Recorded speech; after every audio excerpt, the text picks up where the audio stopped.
জিলহজের প্রথম দশকের 11টি আমলের সর্বপ্রথম আমল বলেছি বেশি বেশি আল্লাহর জিকির করা। বেশি বেশি কি করা?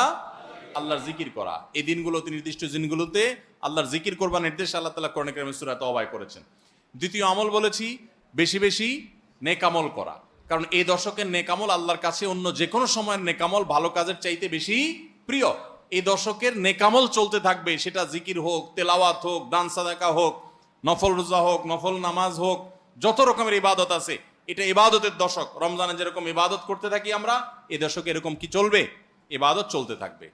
3 নম্বর আমল হলো অন্য যে কোনো সময় আমরা গুনাহ এবং পাপাচার থেকে বাঁচার জন্য যতটা চেষ্টা করি, এই দশকে গুনাহ থেকে বাঁচার চেষ্টাটা হবে অন্য যে কোনো সময় চাইতে অনেক বেশি। কারণ এই দশক মর্যাদাপূর্ণ ইবাদতের জন্য, সেখানে গুনাহ করলে তার দায় এবং তার প্রায়শ্চিত্ত এরকম ভয়াবহ হবে। এই জন্য এই দশকে গুনাহ থেকে বিশেষভাবে বেঁচে থাকার চেষ্টা করা।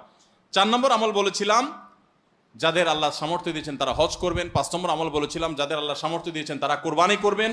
6 নম্বর আমল বলেছিলাম যারা কোরবানি করবেন, এমনকি বিভিন্ন হাদিস থেকে বোঝা যায় যারা কোরবানি করবেন না তারাও, এমনকি বাচ্চাদেরকেও জিলহজের এই 10 দিন চুল নখ কাটা থেকে বিরত থাকবেন। চাঁদ ওঠার আগে আগে করবেন আর কোরবানির পরে করবেন। কয় নম্বর আমল গেল?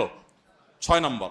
7 নম্বর আমল হলো সাধারণভাবে এই 10 দিন রাত দিন যত বেশি পারেন উচ্চস্বরে সরবে তাকবীর পাঠ করতে থাকবেন। আল্লাহু আকবার, আল্লাহু আকবার, লা ইলাহা ইল্লাল্লাহ, আল্লাহু আকবার, আল্লাহু আকবার, ওয়ালিল্লাহিল হামদ। কোন হাদিসে 3 বার তাকবীর আসছে শুরুতে। আল্লাহু আকবার, আল্লাহু আকবার, আল্লাহু আকবার, লা ইলাহা ইল্লাল্লাহ, আল্লাহু আকবার, আল্লাহু আকবার, আল্লাহু আকবার, ওয়ালিল্লাহিল হামদ। আর 8 নম্বর আমল হলো এই তাকবীরটাই বিশেষ সময়ে, বিশেষ দিনে, বিশেষ সময়ে পড়া। সেটা কিভাবে?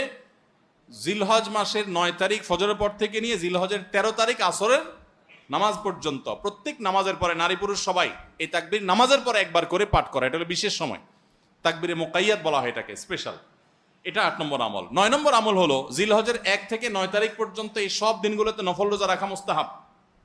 10 নম্বর আমল হলো জিলহজের 9 তারিখ আরাফার দিনে রোজা রাখা আলাদা স্পেশাল সওয়াবের কাজ। 1 বছর আগের এবং 1 বছর অগ্রিম পরের গুনাহ মাফ আল্লাহ তাআলা করে দেন। অর্থাৎ সগীরা ছোট গুনাহ আল্লাহ তাআলা মাফ করে দেন, বড় গুনাহ থেকে তওবা করলে সেগুলো মাফ পাওয়া যাবে।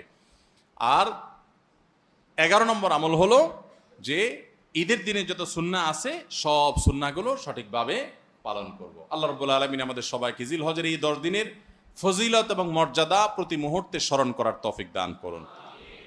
এই দশক যে মর্যাদার দশক যায়, ফজিলতের দশক যায়, ইবাদতের দশক যায়, জিকিরের দশক যায়, তাকবীরের দশক যায়, নফল রোজার দশক যায়, ধারণাই নাই আমাদের, মনেই থাকে না। অনেক মানুষ আছে জিজ্ঞেস করলে ভাই